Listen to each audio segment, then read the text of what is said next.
D'ici quelques mois, le Burundi entrera en période électorale, enjeu politique majeur dans le processus de consolidation de la paix.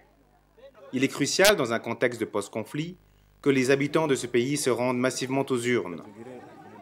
L'article 15 du nouveau code électoral de 2009 précise que la carte nationale d'identité, CNI, constitue un document de base pour s'inscrire au rôle électoral. Sur le plan politique, la carte nationale d'identité, c'est un instrument important de participation politique, dans ce sens qu'elle permet à l'individu de s'enrôler en tant qu'électeur. Cependant, au Burundi, la pauvreté touche plus de 70% de la population. Pour les groupes vulnérables, ainsi que pour les femmes, représentant 51% de la population, et souvent en marge des décisions politiques, se procurer une carte nationale d'identité ne constitue malheureusement pas une priorité. Dans les collines, la plupart des personnes, surtout les femmes, n'avaient pas les moyens pour aller chercher, se payer la carte nationale d'identité qui coûte 500 francs sans y mettre le prix des photos. Face à cette situation, le Programme des Nations Unies pour le développement, PNUD, ainsi que le Bureau intégré des Nations Unies au Burundi ont répondu à la requête émise par le gouvernement en lançant une vaste campagne au cours de laquelle 1 million de cartes nationales d'identité ont été entièrement financées. Du 21 décembre 2009 au 22 janvier 2010, sur l'ensemble des 129 communes, ce sont des milliers de personnes qui se sont précipitées pour obtenir leur carte gratuitement.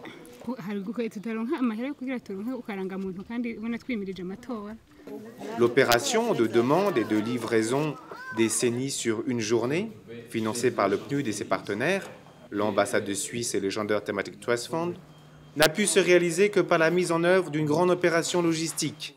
Le défi dans ce projet était notamment d'acheter des équipements adaptés au contexte et à l'environnement du Burundi. C'était aussi de recruter du personnel adapté, notamment les dactylographes, qui devaient respecter un certain nombre de qualités, notamment la vitesse, pour toujours le souci de respecter les délais de délivrance.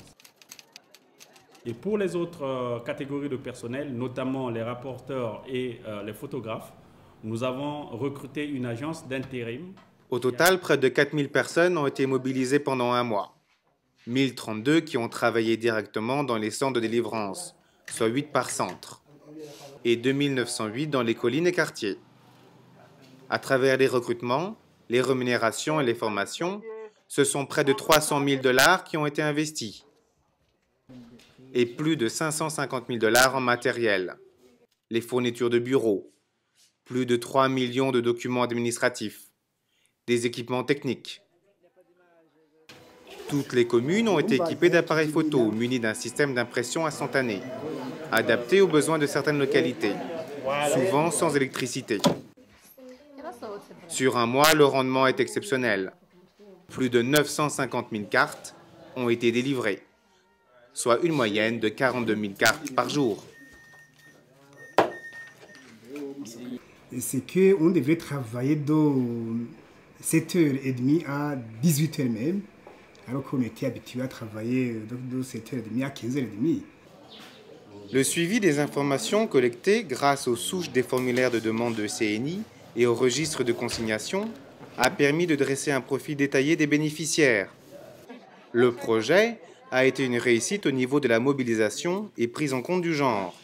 Sur le nombre total de cartes, 58% ont été octroyées à des femmes. Rappelons que le quota de 2005, exigeant un minimum de 30% de femmes au niveau gouvernemental, s'applique à présent au niveau des conseils communaux.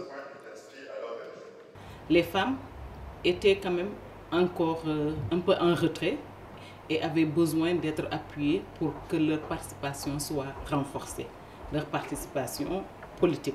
biradufitiye akamaro kuko turashobora tuzoja mu matora atangorane kandi turashobora no kuja ahantu kudafata urugendo nkaje ntakona y'ubwagere bukenera je nta kure naje nigumira hamuhira kugira nkuno kugira ndakaruha kugira nze nitaba amatora harangiriye ingirakamaro kuko nakaronse ku buntu kugira tubandanye amatora nk'abandi.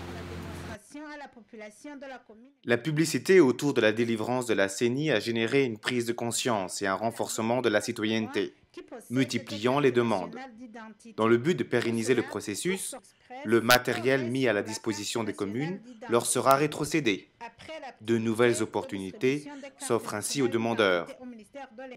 L'engouement du public et les résultats de cette campagne annoncent d'ores et déjà une inscription massive aux listes électorales.